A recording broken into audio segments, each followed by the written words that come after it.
And I want to talk about taxes. The fundamental difference between the two of you concerns the wealthy.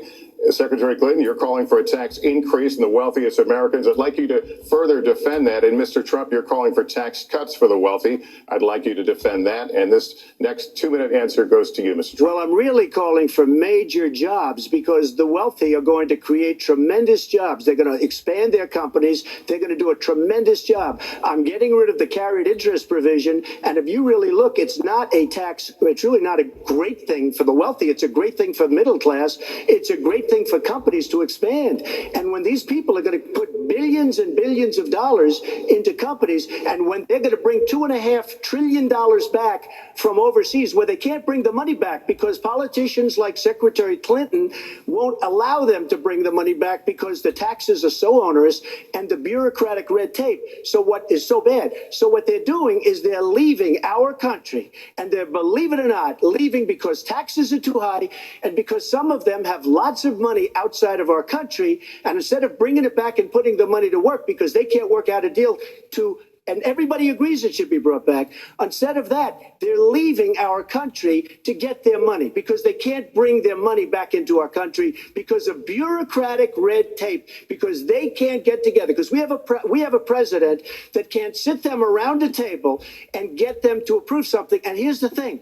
Republicans and Democrats agree that this should be done. $2.5 trillion. I happen to think it's double that. It's probably $5 trillion that we can't bring into our country, Lester. And with a little leadership, you'd get it in here very quickly, and it could be put to use on the inner cities and lots of other things, and it would be beautiful. But we have no leadership. And honestly, that starts with Secretary Clinton. All right, you have 2 minutes on the same question to defend tax increases on the wealthiest Americans, Secretary Clinton. I have a feeling that by the end of this evening, I'm going to be blamed for everything that's ever happened. Why not? Why not? Yeah, why not? Just join the debate by saying more crazy things.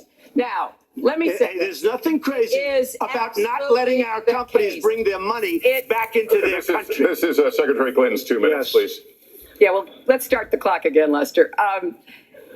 We've looked at your tax proposals. I don't see changes in the corporate tax rates or the kinds of proposals you're referring to that would cause the repatriation, bringing back of money that's stranded overseas. I happen to support that. I happen to support that in a way that will actually work to our benefit. But when I look at what you have proposed, you have what is called now the Trump loophole, because it would so advantage you and the business you do. You've proposed an approach that has a $4 billion tax benefit for your family. And when you look at what you are proposing, it is, as I said, trumped up trickle down. Trickle down did not work. It got us into the mess we were in 2008 and 9. Slashing taxes on the wealthy hasn't worked. And a lot of really smart, wealthy people know that. And they are saying, hey, we need to do more to make the contributions we should be making to rebuild the middle class. I don't think top down works in America. I think building the middle class, investing in the middle class, making college debt-free so more young people can get their education, helping people refinance their debt from college at a lower rate. Those are the kinds of things that will really boost the economy. Broad-based,